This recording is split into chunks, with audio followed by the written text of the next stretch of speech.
Before we get to today's show, I wanted to share a quick reminder that being financially organized is one of the biggest factors in building wealth. Want to be a millionaire? It's not going to happen if you're not organized with your money. So, how can you get organized?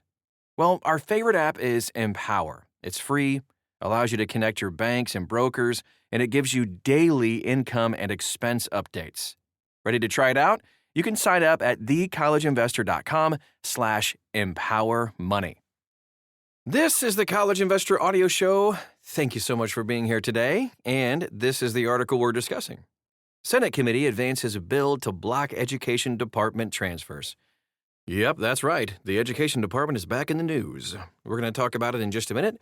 Just a quick reminder, though, anytime you hear a podcast, all the podcasts on that you hear on from the College Investor, you can find the articles with it, resources, links, and everything else you could possibly want to know to dive deep on every topic at thecollegeinvestor.com. Type in the words of the title of the podcast into the search bar. You'll find the article. Also, ask questions, get to know us, all the things on socials. Find us, search for the words The College Investor. All right, now let's get to it. So, a bipartisan group of senators is moving to block at least some of the Trump administration's effort to dismantle the Department of Education. The Senate Health, Education, Labor, and Pensions Committee is moving forward with a bill and sending it to the full Senate.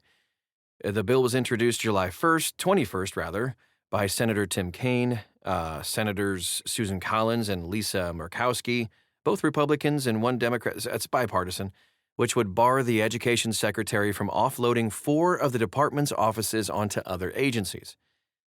This comes a little more than 2 weeks after House Republicans sought to make the dismantling permanent with a series of 10 bills completely removing nearly all functions of the Department of Education. I'm coming from a libertarian perspective, so you probably don't want to hear my opinion. Anyway, here's what the bill would do if this goes through. This would prohibit the Education Department from entering into or even carrying out interagency agreements covering 4 offices: Office of Special Education and Rehabilitative Services, OSERS, Office of Post-Secondary Education, Office of Elementary and Secondary Education, and Office of Indian Education. These are the same kinds of arrangements the department used to shift special education oversight to HHS and civil rights enforcement to DOJ in June. The prohibition reaches grant-making, technical assistance, grantee monitoring, data collection, and enforcement tied to those offices. It overrides the Economy Act, the 1932 statute the administration has leaned on to let one agency contract work out to another. It also blocks a workaround, too, which is the department just can't shuffle a program to a different internal office and then hand that office's work to another agency. Agreements in effect on February 1st of 25 are grandfathered in, along with renewals carrying substantially similar terms. 2 key areas the bill doesn't touch: the Office for Civil Rights and the Office of Federal Student Aid. That means the Department of Education could still move student loans to the Treasury and civil rights over to the Justice Department. Kind of makes sense, but anyway. Let's take a look at some numbers. Since May of 25, the Education Department has signed 14 interagency agreements with 6 other federal agencies, moving large pieces of K-12 and higher ed administration outside the building altogether. All while the department's own inspector general found it had cut 40% of its staff. The committee also approved an amendment from Senator Patty Murray, Democrat, Washington, requiring the department to report what those agreements actually cost. Murray said that the department has already paid more than $1 million to implement a single agreement with the Labor Department, the same agency House Republicans want running TRIO and Gear Up. So here's what they're saying. We're going to summarize the hour and 45-minute session, but you can watch it if you want. We have the YouTube link posted inside this article at thecollegeinvestor.com. But Kaine said he wrote the bill to preserve really core components of the agency, adding that he left out other functions he wanted covered in order to reach bipartisan agreement quickly. It's kind of a narrower approach than the one Senate Democrats took when they called the Treasury student loan transfer illegal last year. Susan Collins said the agreements the bill targets are misaligned with their program purposes, On the HHS agreement covering special education, she said it fundamentally misunderstands the history and intent of the special education program, which was created in 1975 to ensure that children with disabilities receive a free and appropriate public education. End quote. Susan Collins is a Republican, by the way.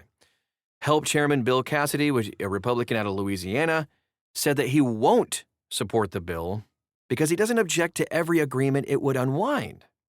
Quote, I do think the administration should be allowed to pilot how to address inefficiencies and the potential for efficiencies by operationalizing those IAAs.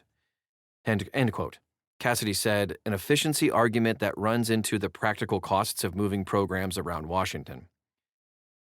He does oppose the HHS OSERS agreement and had drafted a narrower bill covering only that one.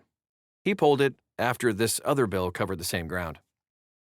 Now, McMahon defended all 14 agreements in a letter to congressional leaders Thursday, writing that misconceptions have circulated and that, quote, the agreements have demonstrated measurable results by driving stronger grant competition, streamlining government operations, and producing better outcomes for Americans, end quote. I'm not sure how to measure that. Like, you have to give us the numbers. But anyway, she made a similar case to House lawmakers in May. You can read all about that, too, on our website. Let's connect the dots and then wrap it up for today. A lot of stuff going on, but the Senate bill runs counter to the House bill, which would codify most of the same transfers and then even go further, sending statutory responsibility for federal student loans, Pell Grants, FAFSA, and public service loan forgiveness to Treasury. Interagency agreements can move who does the work, but they can't rewrite what Congress assigned to the Education Department, which is why 7.8 million borrowers already dealing with Treasury as their debt collector still fall under Education Department law. The House bills would change the law itself. The Senate bill seeks to block or prevent some of those changes. The bottom line is, it's probably not going to happen because this disagreement is going to make it very difficult, if not impossible, to execute. But now you know. That is our show for today. If you want to find out more, dive deep, see all the bills, see the hearing itself, we have the link on our website inside this article at thecollegeinvestor.com. You can also like and follow on all the things at The College Investor. Search for those words on socials. You're going to find us. Thanks so much for stopping by today, and we'll talk to you again real soon.